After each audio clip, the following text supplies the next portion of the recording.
All right, let's finish up season 3 here with the tale of the dangerous soup. This was such a, a memorable episode for me when I was a kid. I just remember this one so damn well.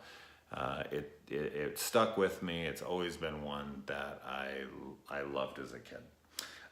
So this one has Dr. Vink with a V, of course. And he has this restaurant. He sells bowls of soup for $100 a bowl. You're not allowed to get seconds. No one in the place is allowed to know how it's made. No one is allowed to taste it. They get one taste when they start there, and if they are caught sneaking any from that point on, they will face the consequences. And we get this real hard ass in this episode, which I really liked his character a lot. I thought he was a real strong character, and he had depth to him as well. He had some demons inside, and so he wasn't just one-dimensional. He was a tough guy, but he also had reasons for why he was, and I thought that was explored pretty damn well for a kids show and in a 22-minute episode. This episode also stars Neve Campbell herself, the Scream Queen from Scream. And she's good. I enjoy her in here.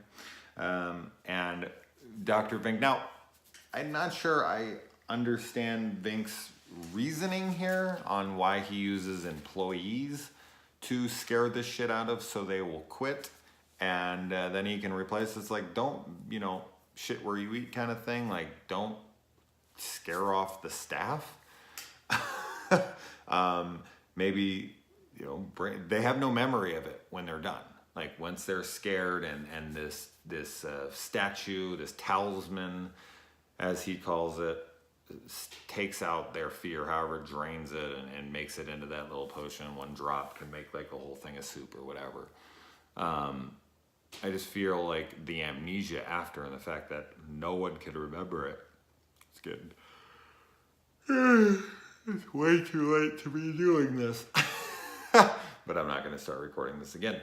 So you're just going to have to deal with that yawn.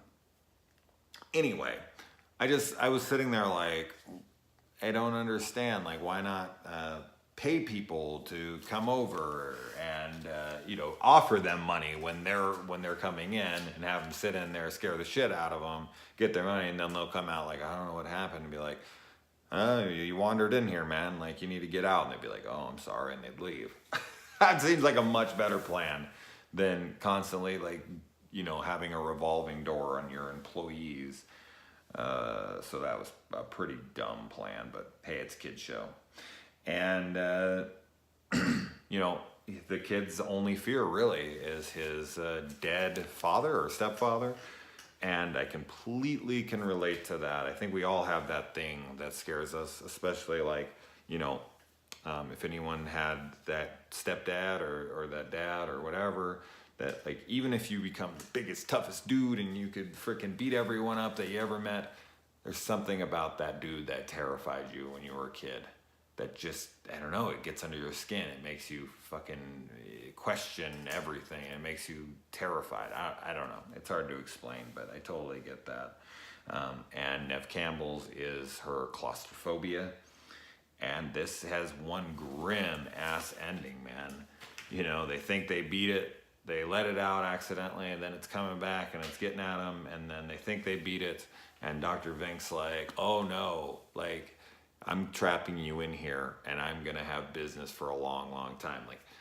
They have to live their worst fears in this room all day, not all day, every day, but over and over and over and over again. He's not going to let them out of there. I feel like their parents are probably going to come looking for him. There's going to be an investigation. His plans don't really come out, so well. I don't think he really thinks things through.